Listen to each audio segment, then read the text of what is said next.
Assalamualaikum warahmatullahi wabarakatuh. Selamat pagi anak-anak kelas 4C. Apa kabar? Semoga semua dalam keadaan baik ya. Kali ini Bu Miar akan mengajarkan tema 1, yaitu tentang indahnya kebersamaan. Sudah siap? Jangan lupa membaca doa ya.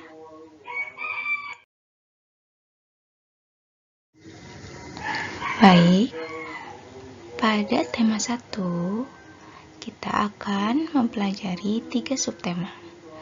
Subtema yang pertama, kita akan belajar tentang keberagaman budaya bangsaku. Pada subtema kedua, kita akan belajar tentang kebersamaan dalam keberagaman. Dan yang terakhir, di subtema 3, kita akan belajar tentang bersyukur atas keberagaman. Siapkan buku tulisnya ya untuk mencatat hal-hal penting yang ada pada video ini. Baik, kita akan mulai masuk ke tema 1, subtema 1, pembelajaran yang pertama tentang keberagaman budaya bangsaku.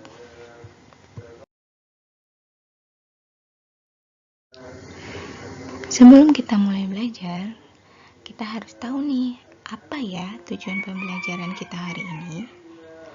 Tujuan pembelajaran kita hari ini yang pertama adalah menemukan gagasan pokok dan gagasan pendukung dari teks tulis. Yang kedua, mengidentifikasi keberagaman yang ada di sekitar. Kemudian, melakukan percobaan sederhana cara menghasilkan bunyi. Sebelum kita mulai, yuk kita nyanyi dulu.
Pada pembelajaran kali ini, kita belajar dari rumah.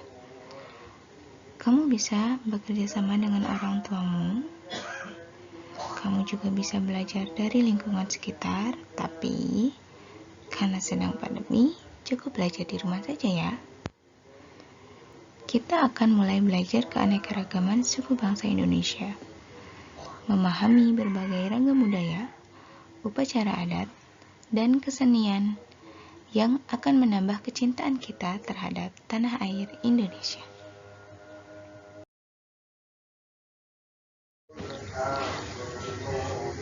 Pawai budaya.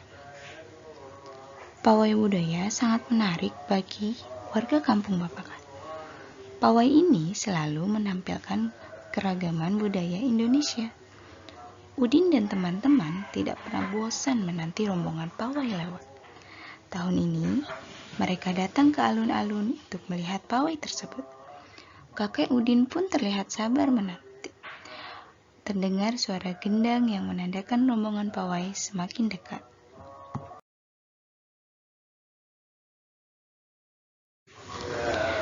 Di barisan pawai terdepan terlihat rombongan dari Maluku. Rombongan laki-laki mengenakan kemeja putih, jas merah, dan topi tinggi dengan hiasan keemasan. Rombongan perempuan mengenakan baju cele. Baju ini terdiri dari atasan putih berlengan panjang, serta rok lebar merah. Langkah mereka diiringi oleh suara tifa, alat musik dari Maluku. Bunyinya seperti gendang, namun bentuknya lebih ramping dan panjang. Budaya Maluku sangat unik dan menarik. Budaya Bali terkenal karena bunyi musik yang berbeda. Rombongan dari Bali membunyikan alat musik daerahnya. Cengceng namanya. Alat ini berbentuk seperti dua keping simbal yang terbuat dari logam. Nyaring bunyinya ketika kedua keping ini dipadukan. Rombongan dari Bali diikuti oleh rombongan dari Toraja. Wanita Toraja memakai pakaian adat yang disebut baju poko. Rombongan laki-laki menggunakan pakaian adat yang disebut sepa talung buku. Rombongan Toraja membunyikan alat musik khas mereka, Pak Pompang namanya. Alat musik ini berupa suling bambu besar yang bentuknya seperti angklung. Unik bentuknya, unik pula bunyinya. Budaya Toraja sangat menarik untuk dipelajari. Udin dan teman-teman senang melihat pawai budaya. Selalu ada hal baru yang mereka perhatikan setiap tahun. Pakaian adat dari berbagai suku di Indonesia selalu menyenangkan untuk diamati. Benar kata Ibu Udin, kebudayaan Indonesia memang sangat beragam, kaya, dan mengagumkan. Baik, itulah teks tentang pawai budaya. Kalau kita perhatikan, setiap teks itu terdiri dari beberapa paragraf. Apa ya paragraf itu? Yuk kita lihat. Setiap bacaan biasanya terdiri atas beberapa paragraf. Paragraf itu terdiri dari beberapa kalimat. Setiap paragraf memiliki gagasan pokok yang didukung oleh gagasan pendukung. Gagasan pokok itu adalah ide utama yang dibahas dalam suatu bacaan. Bisa berupa kalimat inti atau berupa pokok paragraf. Gagasan pendukung adalah uraian atau tambahan informasi untuk gagasan pokok. Oke, ulangi ya. Gagasan pokok adalah ide utama yang dibahas dalam suatu bacaan. Bisa berupa kalimat inti atau pokok paragraf. Kita pelajari lebih lanjut ya.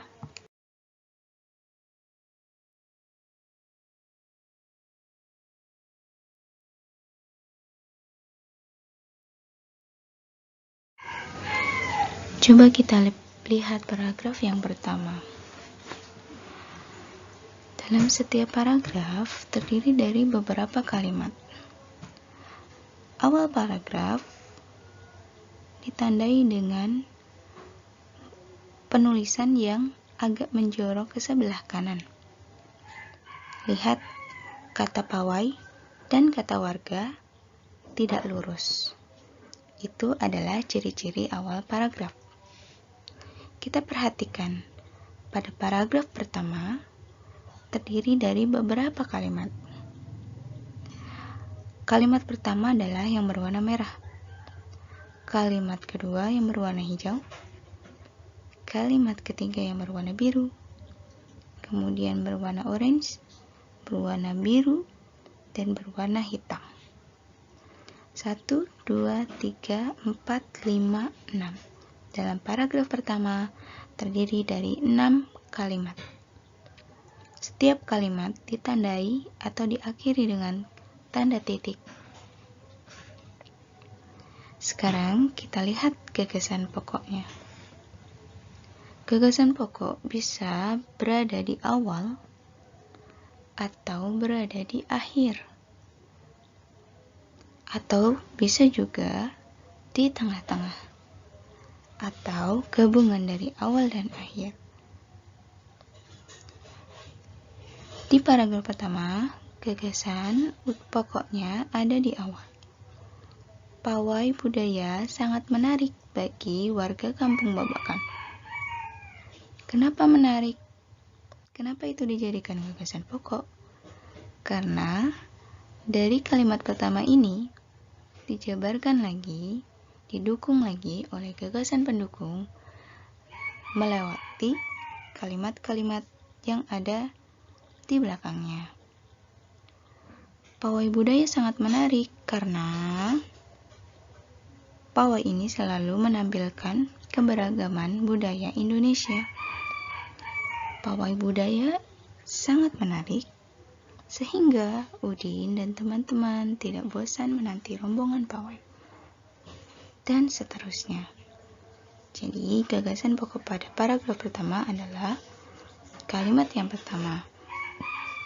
Sedangkan gagasan pendukung ada di 5 kalimat setelah kalimat pertama. Gagasan pendukung 1, gagasan pendukung 2, gagasan pendukung 3, gagasan pendukung 4, dan gagasan pendukung 5. Bagaimana? Sudah paham?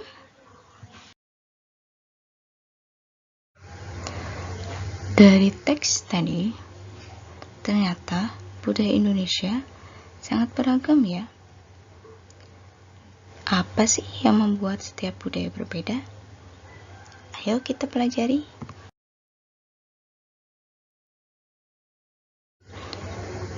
Indonesia adalah negara yang sangat beragam budayanya, agamanya, dan bahasa daerahnya.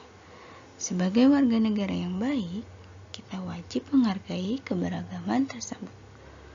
Sebagai anak Indonesia, kita harus bangga terhadap keberagaman yang ada. Menghargai perbedaan merupakan wujud dari semangat persatuan dan kesatuan.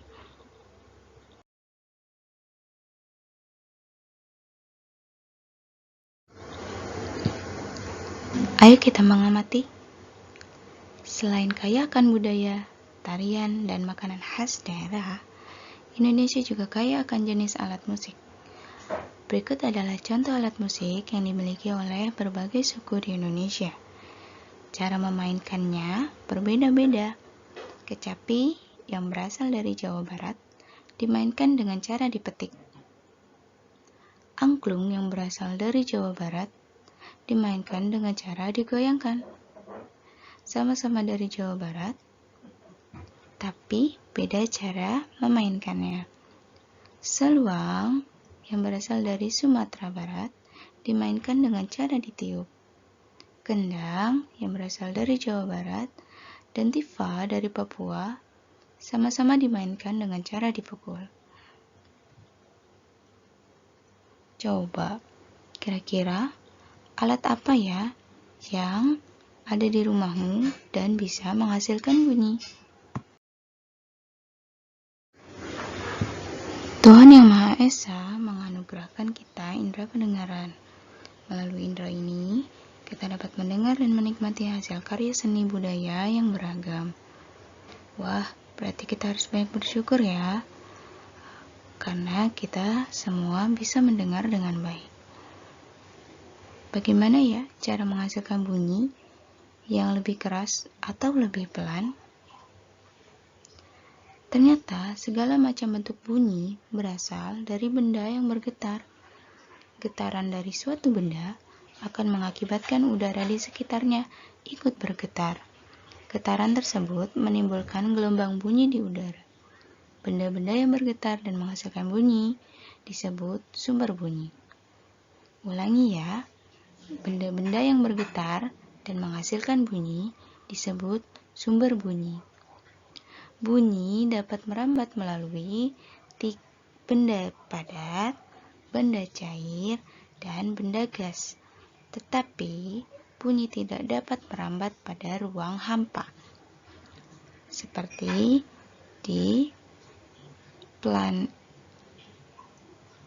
planet lain, ruang hampa udara yang ada di luar angkasa. Maaf.